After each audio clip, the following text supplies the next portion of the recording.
शिरपूर शहरातील निमजरी नाका परिसरात झालेल्या रस्ता अपघात प्रकरणी शिरपूर सत्र व दिवाणी न्यायालयाने बलोनो कार चालकास 19 जानेवारी 2026 रोजी दोषी ठरवून 1 महिन्याचा कारावास व 6,000 रुपयाचा दंड अशी शिक्षा सुनावली आहे।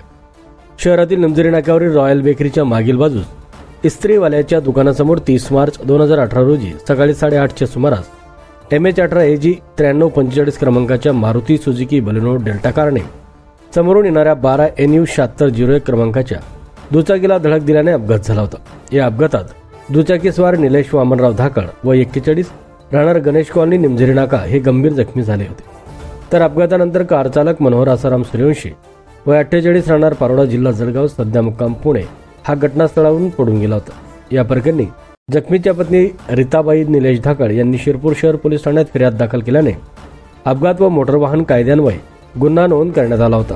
सदर गुन्ह्याचा तपास पोलीस हवालदार CM देवरे यांनी करून शिरपूर सत्र व दिवाणी न्यायालयात आरोपपत्र दाखल केले होते। या प्रकरणाची सुनावणी शिरपूर सत्र व दिवाणी न्यायालयाच्या न्यायमूर्ती पूजा कोकाटे यांच्या दालनात सुरू होती।